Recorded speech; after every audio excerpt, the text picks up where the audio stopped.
Good afternoon, everyone. Thanks for joining the 2025 Qualified Clinical Data Registry, QCDR, and Qualified Registry Self-Nomination and QCDR Measure Submission Question and Answer session. During today's webinar, participants will have an opportunity to ask CMS subject matter experts questions about the QCDR and Qualified Registry Self-Nomination and QCDR Measure Submission processes for the 2025 MIPS performance period. You can ask questions via the phone and through the Q&A box, and CMS subject matter experts will address as many questions as time allows. If you don't catch everything during today's webinar, don't worry. A slide deck and recording from today's session will be posted to the QPP webinar library in the coming weeks. CMS also hosted a self-nomination and QCDR measure submission demonstration earlier this summer. The slide deck, recording, and transcript from the demonstration are available on the QPP webinar library for further review. In the search bar under Full Webinar Library, type in Self-Nomination and QCDR Measure Submission Demonstration and click the magnifying glass icon to the right. With that said, I'll now turn it over to Dr. Dan Green from CMS to get us started. Dr. Green? Thank you. Can we get the next slide, please? So just want to welcome everyone. Thank you for your attendance and participation today. Hopefully you'll find it enlightening and we can answer any questions or concerns that you have. Next slide, please. So this is a typical CMS disclaimer. Basically, it says that this information is current as of the time it's provided. Next slide, please. So this is the agenda of what we'll be covering today. We'll be talking about self-nomination information, different resources you can avail yourselves of, where to call for help if you need it. And then we will also have a question and answer session for those questions that either you couldn't find an answer to or you want to speak to a live person. Next slide, please. Okay, let me turn the call over to Chris for some additional information. Thank you. Thanks, Dr. Green. Hello, everybody. Thanks for your time. Just like Dr. Green said, I just want to go over some self-nomination information. A lot of you guys might already know this, but maybe some newcomers don't, so I hope you find it informational. Next slide. So in order to be considered a QCDR qualified registry for the 2025 Merit-Based Incentive Payment Program System, MIPS, you must self-nominate as such. And the dates are on the right. So from it opened at July 1st at 10 a.m. Eastern time, and it'll close September 3rd, 8 p.m. Eastern time promptly. So please, if you do plan to participate as either a QCDR or a qualified registry, please keep those dates in mind. They are not flexible whatsoever. And on the next slide, there's some more information. So next slide, please. So on the next slide, we have some useful links for everybody, and these links will be available afterwards. This slide deck will go out for all the participants, so please look in your email boxes. All these hyperlinks are active and you can click them. It's a lot easier. Also, if you want to put in the chat, you can ask for any of these links now, but it's probably easier afterwards once these go out. This will go out today, this slide deck, it should. So yeah, so outside this question and answer session, here's all the information. The dates are on the right, and our most previous self-nomination demonstration occurred pretty recently on June 20th. So if you want to watch that, please go to that link, the QPP webinar library, and the full demonstration presentation is recorded there. Next slide. So on the QPP website, you'll see access to the self-nomination form, and then also the HARP system for credential management. So when you want to go through this process, you would go to the QPP website and you would have to register for a HARP account, which is all contained on the website, all the information. So please utilize these links and keep those dates in mind. Thank you very much. With that being said, I'm going to pass it off to Anastasia Robin. Thank you, Chris. With that said, we'll go ahead and just cover a few resources as well as who you should contact for assistance if any questions come up after today's call. Moving on to the next slide.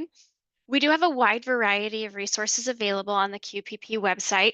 Of course, the QPP website is qpp.cms.gov, and you can navigate to all of these other resources within that website. So we do have a QPP participation status lookup tool. We have an area to explore measures and activities, as well as a QPP resource library.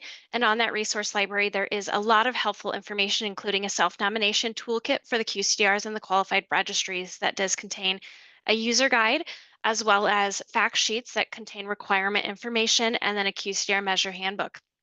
In addition to that, you can also navigate from that site to the QPP webinar library that was referenced earlier in the call, and then access that previous demonstration that occurred in June. There is also information related to a QPP help and support page, which would include contact information for our service center in case inquiries do come up after the call. And then towards the bottom of the page, there is an option to sign up for the QPP listserv channel. As you can see from the image towards the bottom of the slide there, you can just enter your email address and subscribe to the channels, and then you would receive important information directly from CMS related to the MIPS program, QPP, self-nomination, and so on. Moving on to the next slide.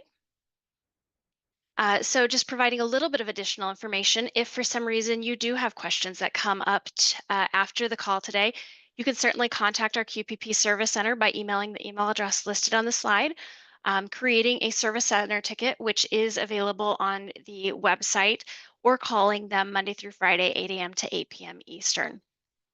There is, of course, TRS, Communication Assistant Information, for those folks that may be hard of hearing as well. We do want to note that if you do email the QPP@cms.hhs.gov email address, you will want to put that email in the to line and not necessarily the carbon copy line, just to ensure that an inquiry is created in the system by your email. For some reason, at points in time, if for some reason you forward that inquiry or include them in one of the other fields rather than the to spot, those inquiries are at times not created. So just make sure you are sending it directly to them.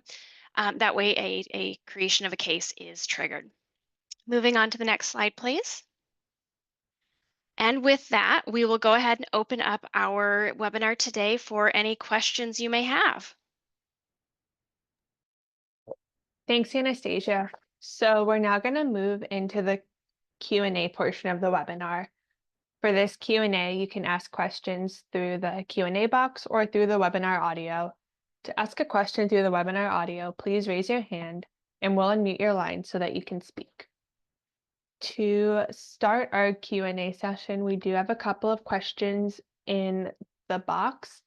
The first question reads, could you please confirm whether the previous guidance from CMS stating that no further testing is required for a measure that was fully tested in the prior performance year and has no changes to its specifications remains accurate? Hi, this is Marla with the PIMS team.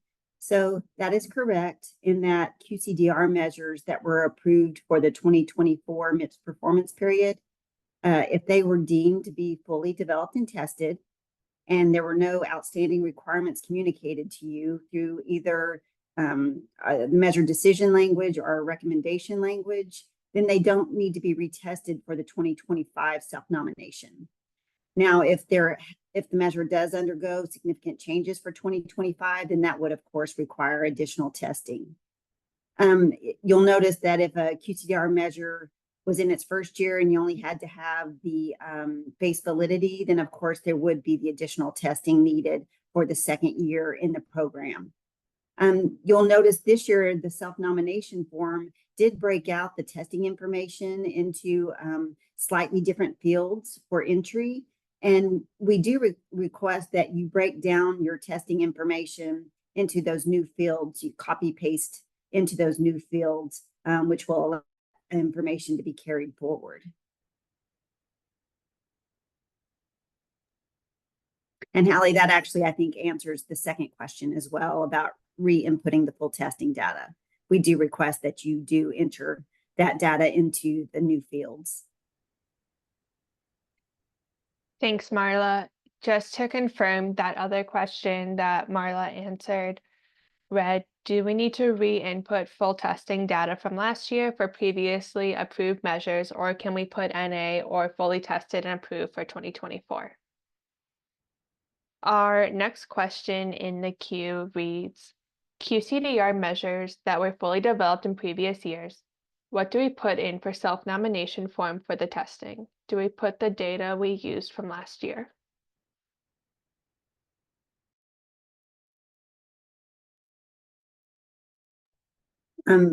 Yes, that was part of the previous questions as well, that you do have to put, we do request that you put that information in. Thanks, Marla. Our next question in the queue reads, does the previous benchmark question apply to if the QCDR can benchmark against their data, or is this asking if there is a CMS benchmark from the previous year?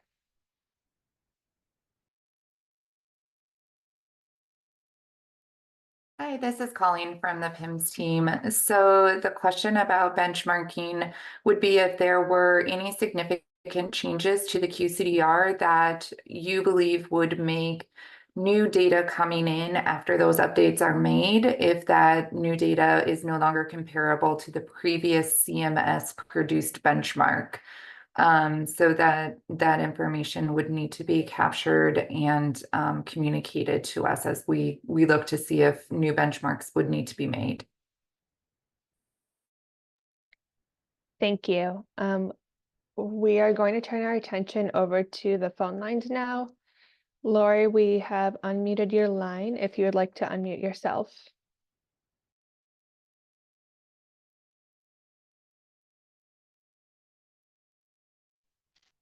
Hello, can you guys hear me now? Yes. Okay, sorry. I don't know if this is the right forum to ask this question, but it was more pertaining to the MVP option, the MVP pathway. And the question that I had was, for the topped out measures for the past couple of years, will they still have the same topped out criteria applied if you choose that pathway for 2025?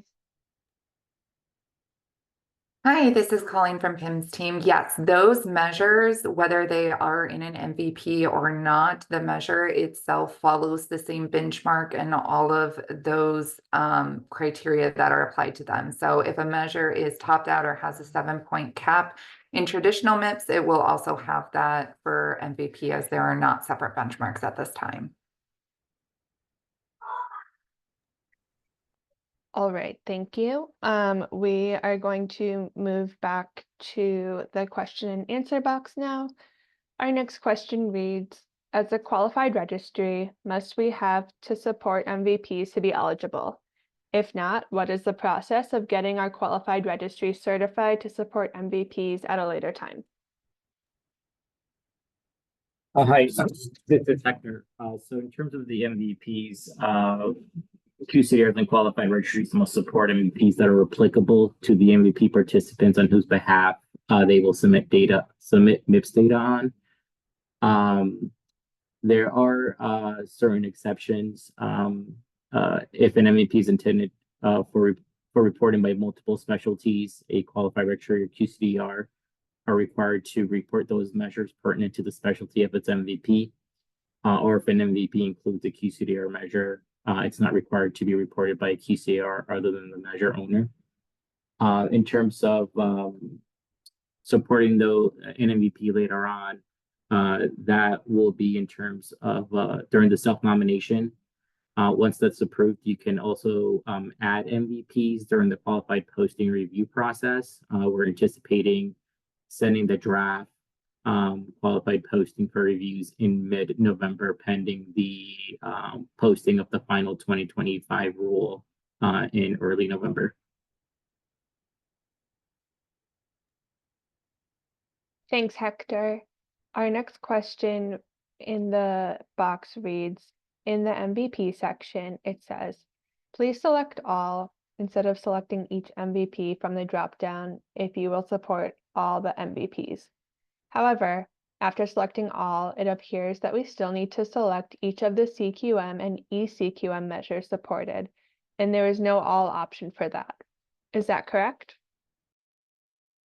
This is Hector again. Yes, that's correct. You need to select these MIPS, the MIPS CQMs or ECQMs if you're a qualified registry within the MVP tab.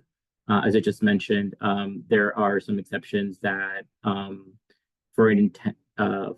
if you're intending to report on multiple specialties, you are required to report those measures that are pertinent to the specialty of the MIPS eligible clinicians that you're supporting. Thank you.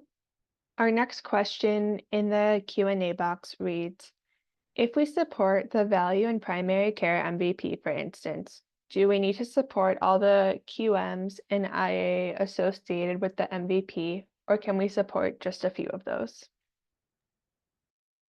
Okay, so when you are supporting an MVP, in this case, the value in primary care MVP, you do need to support all of the quality measures and the improvement activities that are contained within the MVP. However, there are a few caveats, as Hector mentioned. If there are measures within that MVP that are not appropriate and applicable to the clinicians that you serve, then you would not need to support those. And you do not need to support all of the collection types associated with each quality measure. That is, if a quality measure is available for both the MIPS CQM and the ECQM collection type, if you only want to support one, that would be sufficient. It would just be that all of the measures within there would need to be represented within your services. Thank you, Colleen. So we're going to give it just a few moments to see if any other questions come in. As a reminder, if you have questions, you may submit them through the Q&A box, or you can raise your hand and we'll unmute your line so that you can ask your question.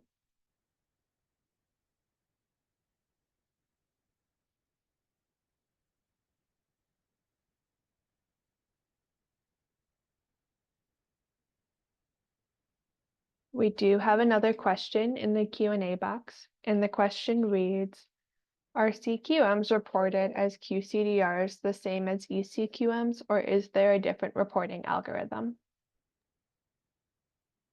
So I'm going to try to answer this question, but if I do not hit on what you're looking for, please let us know. So each collection type will have its own specification that should be followed when reporting it. Most of the measures at a high level use a similar reporting algorithm, as it should be the same measure intent across different collection types. But the collection types themselves can be submitted and reported in different ways and have different nuances associated with them. So for instance, you could not take a QCDR measure and submit it as an ECQM measure, or vice versa, as that is not how that measure is specified. So just ensure that you're using the specification for the collection type that you are reporting, to ensure that you have all of the correct information and are reporting the measure correctly.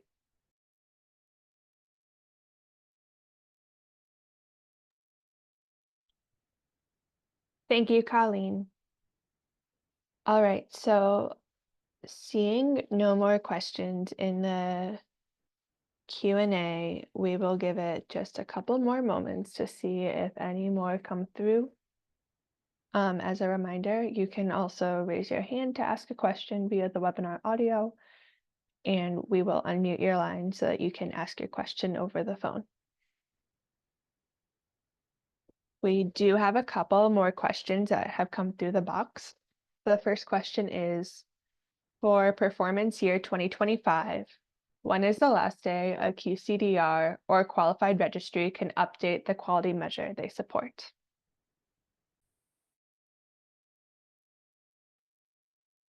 Hi, this is Anastasia. So We do ask that our QCDRs and qualified registries take a look at the final measures within the final rule, as well as the plans associated with any type of measures retired or additions to the quality measures for the year during the qualified review process. Within that qualified posting, we'll go ahead and add those measures at that point in time. So it is beneficial for our intermediaries to include their complete list of quality measures within that list. However, with that being said, CMS does usually allow for the QCDRs and qualified registries to add MIPS quality measures up until the first Friday in May, which it looks like that'll be May 2nd of 2025. Please note, though, that we do not update the qualified posting to indicate those additional measures. So again, that's why we recommend that you do add any of those measures during the qualified posting review process that was discussed earlier in the call. And I do just want to throw out as well that QCDR measures cannot be added after self-nomination. So if you are trying to submit any QCDR measures for consideration, or even requesting to license a measure from another QCDR, you must submit those within your self-nomination prior to that September 3rd deadline, as we will not accept any QCDR measures after that point. Thank you, Anastasia. We have had a couple more questions come in through the Q&A box. So our next question reads, what is the best way to recommend changes to existing QCDR measures? I have submitted to the measure steward, but that does not seem to be getting me anywhere.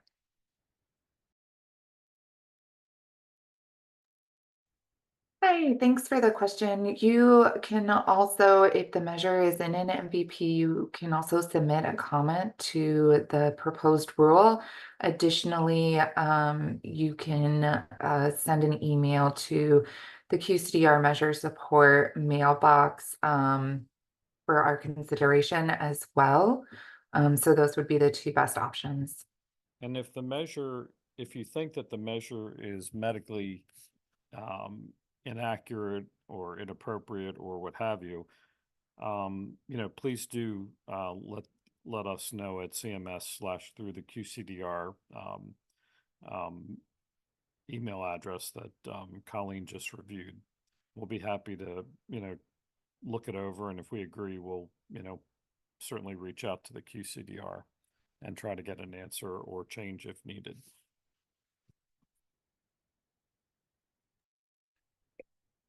Thank you both. The next question we have reads, do you have previous webinars or trainings for new clinicians? For this specific question, I figured I would go ahead and tailor it to the call today. Our call today that we've hosted is typically for those organizations that are planning to act as a 2025 QCDR or qualified registry. So with that being said, this is not necessarily geared towards clinicians themselves. However, other webinars, including ones that are specific to the QCDRs and qualified registries, as well as other webinars that may be available for the clinicians, groups, and other folks participating in MIPS, are available on the resource library. Well, actually, I should say the webinar library. So if you go to that qpp.cms.gov website, like we referenced earlier, there's a webinar library that you can navigate to and see a wide variety of various webinars that have already been hosted, as well as upcoming webinars that are planning to occur in the future. So I would take a look at that for QCDRs and qualified registries, as well as folks who may be just clinicians wanting additional information related to QPP, MIPS, or whatnot.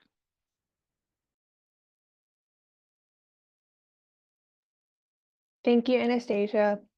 So that's going to conclude the Q&A portion for today's webinar. Thank you, everyone, for your questions. I will now turn it back to Chris Ferrante to conclude the webinar. Chris? Hey, yeah, thank you. And thank you, everybody, for your time, as always. I know all your time is very valuable, whether the webinar is mandatory, optional. All the information we give you guys is to help you be as successful as you could be in the program. So we really do appreciate and respect all your time. We look forward to seeing you the next time we have a call. And thank you very much. Please reach out if you have any questions at the emails provided. And if you have any further questions, the slide deck will be going your way shortly. Have a good day, everybody.